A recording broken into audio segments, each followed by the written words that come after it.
Meanwhile, we are following the latest developments surrounding the Zika outbreak in Florida. Authorities started attacking mosquitoes from the air today. This comes after 15 locally transmitted cases popped up in and around the Miami area. The Zika vaccine trial, meanwhile, is underway, though Dr. Anthony Fauci, the director at the National Institute of Allergy and Infectious Diseases, says that a lack of money could hinder efforts. Well, certainly we're concerned about the funding because the president asked for $1.9 billion in February of 2016. It's now August, and we still not have received the funding. We've gotten to the point where we are now because of money that we've taken away from other accounts and borrowed from other diseases. We've reached the point very soon, literally within a week or so, when we need to start preparing the phase 2 sites.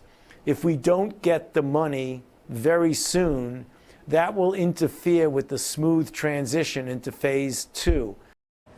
David Begnaud is in the Wynwood area of Miami, has been throughout the week for us. And David, again, the Florida Governor Rick Scott joined us just a couple of days ago and said, don't worry about it. The state has the money to allocate, but Dr. Fauci mentions that if they don't get the billions in question currently held up on Capitol Hill, this vaccine could go away. What can you tell us about it all? Let's say that the state and the government the state and the federal government seem to be saying different things. Even Marco Rubio, the Republican senator, told me off camera yesterday he was making some calls to the CDC because he was a little concerned about the messaging. So if it appears confusing that the NIH director is saying something and the governor is saying something different, it's kind of what has played out here all week. In fact, it has been incredibly tough to really get information from the governor's office. If you get them on the phone and you try and pin them down on a question, you get a little bit of a runaround, then you get a vague answer, then you call the Department of Health and then they refer you back to the governor's office. Then you call the CDC and they refer you to the governor's office, and then the governor's office refers you back to the CDC. It's been frustrating, let's say that. We know that weather swamped efforts to begin aerial spraying yesterday. That spraying has now begun. But what to make of these efforts, again, that apparently weren't working well enough on the ground to go to the skies. But then, as you reported yesterday, aerial spraying is not thought to be nearly as effective. Right. And, you know, as one expert who actually works at Florida International University told me on the phone last night, I'm concerned that we're doing this aerial spraying to make people feel better, but we're not really getting anything done. The plane went right over us this morning, flying pretty low. We could see the chemtrail as it kind of zigzagged across Wynwood here and then widened out to a 10-mile area. So why are they doing aerial spraying if it's known to not be very effective? Well, why not, as one expert said? They're doing the ground spraying, but it's also proving to not be as effective as they hope. Josh, the key is to get the larvae in the area. You can spray all day, but I was talking to a mosquito expert in Louisiana who told me last night, you're not going to spray your way out of this. You've got to actually get to each home, each property where there's standing water and get the larvae and get that larvae out of there, because you can spray and kill the mosquitoes today, but if you've got the larvae that's still there, you're going to have new mosquitoes tomorrow. What's interesting about these mosquitoes, we're talking about the Aedes aegypti, Josh, is that clown car coming behind us.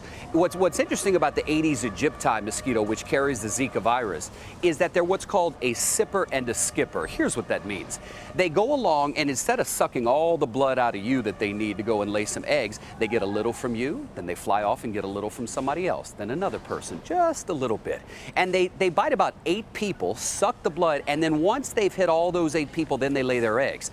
So the reason why they're so problematic is if they've got the Zika virus, every person that they've stopped and sipped on now has Zika.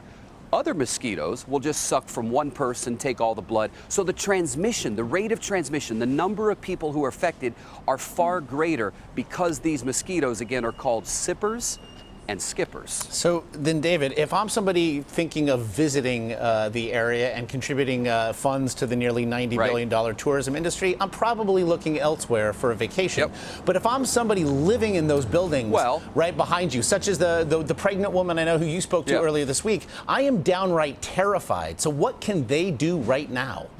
Yeah.